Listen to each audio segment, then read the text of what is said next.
Hemos invitado al historiador Jorge Bedregal, quien tiene mucha información en relación al tema. Buenas noches, Jorge, bienvenido. Hola, ¿cómo estás? ¿Cuál es la verdad sobre los mártires de Quequeña y Yarabamba en términos generales? Bueno, tenemos la suerte de que casi inmediatamente sucedió los hechos, un sacerdote, un cura, mandó un informe muy prolijo, muy detallado acerca de los sucesos que habían desembocado en la muerte pues, de estos ciudadanos peruanos en el momento de la guerra, ¿no? A partir de ahí se han construido varias investigaciones de muchos historiadores como Eusebio Quirós Pasoldán, o inclusive sociólogos que se dedicaron a la historia, ¿no? Como Juan Guillermo Carpio Muñoz. Lo cierto es que pertenece pues, a la épica de nuestra guerra, cuando un ejército de ocupación se portó como tal, como un ejército de ocupación, y algunos de sus integrantes fueron no solamente agredidos, sino muertos por pobladores civiles, en un episodio que tenía que ver con el robo de un reloj por parte de los ocupantes chilenos, ¿no? Entonces esto tocó profundamente las fibras digamos, del honor y del orgullo militar de los chilenos, y por eso tuvieron una reacción como la que tuvieron, que fue, a mi modo de ver, bastante desmedida, pero que hay que entenderla en el sentido común de la época, ¿no? Era una práctica de guerra. En medio de una guerra, claro. Exacto, era una práctica de guerra. Ahora, con lo que has mencionado respecto a la participación de Arequipa en la guerra, hay también varios trabajos, pero en realidad no hay mucho acuerdo, ¿no? Porque lo primero que tenemos que decir es que Arequipa fue ocupada después que Lima. En 1883. Exacto, ¿no? Cuando Lima ya estaba bajo la ocupación, ya había pasado todo lo de reducto de Miraflores, la destrucción de Barranco y todo eso. El gobierno peruano, ¿no? Con Montero a la cabeza, se traslada a Arequipa, pero a pesar de vivir en una suerte de clima de guerra, en Arequipa se estableció un gobierno con toda la ritualidad de un gobierno, con todas las marchas y procesiones que usualmente se hacían. El gobierno tuvo su casa de gobierno que funcionó entre el claustro menor de San Agustín y el edificio que fue de la prefectura hasta hace bastante poco. Y ahí funcionaba el gobierno, ministros y edecanes y chambelanes y toda la corte de gente que rodeaba pues, al poder. Pero los chilenos se dan cuenta de que tenían que seguir presionando para poder conseguir un acuerdo que les beneficiara con el corte del territorio nacional, y por eso se animan a venir a Arequipa, ¿no? Ahora, recuerda que ya prácticamente la guerra ya estaba decidida, y Arequipa no había entrado en la guerra aún, sino las provincias costeras nada más, ¿no? Claro. Entonces, cuando vienen los chilenos a invadir Arequipa, bueno, la cosa definitivamente no fue fácil, porque particularmente los comerciantes arequipeños, que eran el grueso de la población urbana, tenían miedo a la destrucción, tenían miedo a perder sus negocios, miedo al saqueo, y es por eso que al final... Porque además ya la batalla dar batalla era un poco inútil, ¿no? El Perú ya estaba ocupado. Exacto, y con una actitud bastante pusilánime por parte de sus dirigentes, o sea, por parte del presidente. Claro, Lima fue el... Exacto. que se entregó. Y la mejor muestra de eso es que Montero, cuando se acercan los chilenos, agarra y se fuga hacia Juliaca y Puno, ¿no? Fuga. Fuga y deja la ciudad prácticamente desguarnecida, sin un cuerpo militar profesional efectivo que pudiera siquiera ensayar una resistencia, ¿no?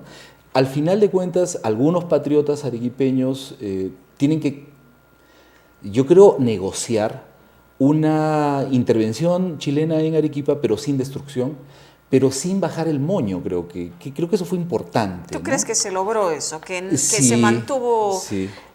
Cierta dignidad en esa negociación. A pesar de toda la suerte de perversidad que había en la clase política, que dejó prácticamente a Arequipa abandonada a su suerte, ¿no? Ante un equipo bélico tan ensoberbecido como el chileno, que venía de ganar muchas batallas y venía pues a arrasar, ¿no?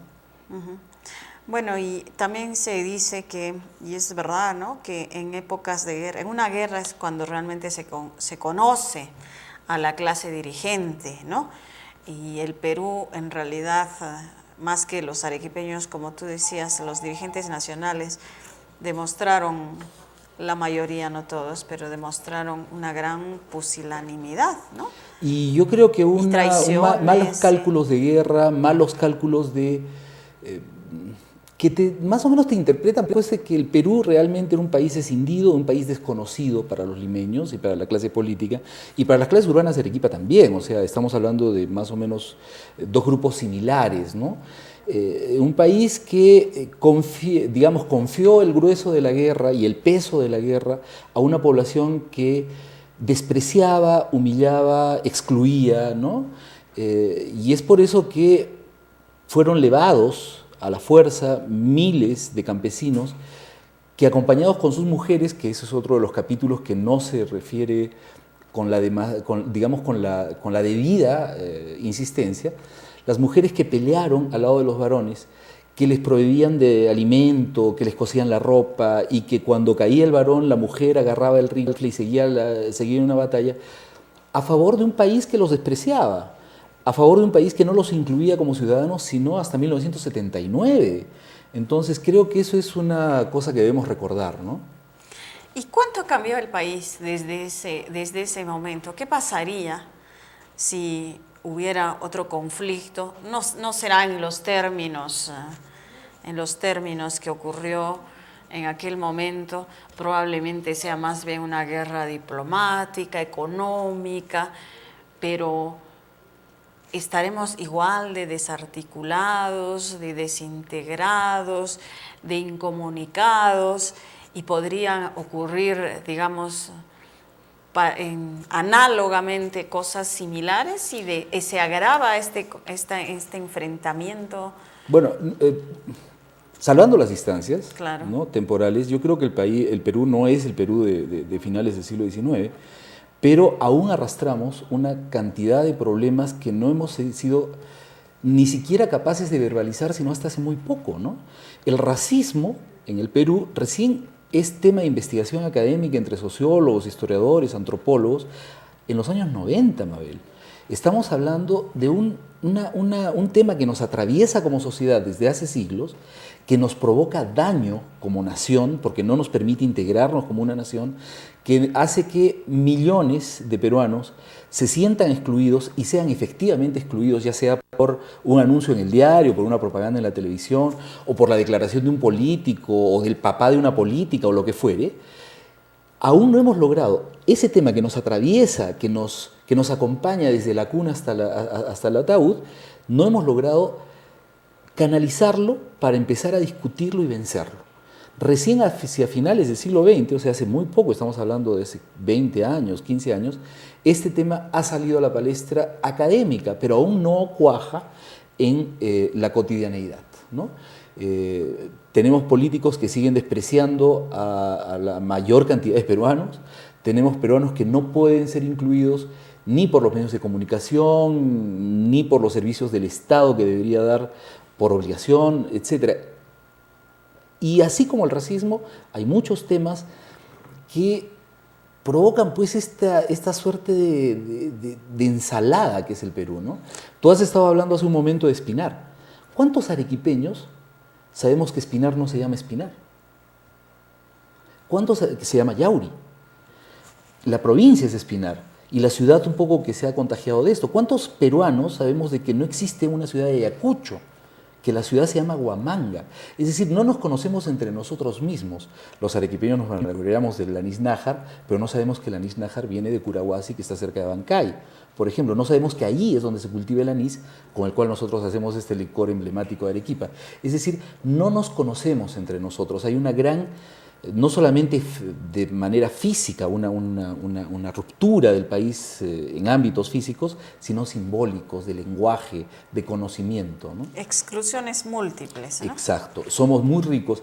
Hace muy poco salió un libro precioso que ya tiene una segunda edición de Carlos Iván de Gregori, ex comisionado de la verdad y uno de los mejores antropólogos del país, que se titula Perú, no hay país más diverso. Y es cierto, el Perú es un país diverso en todo, pero también en exclusiones, por desgracia.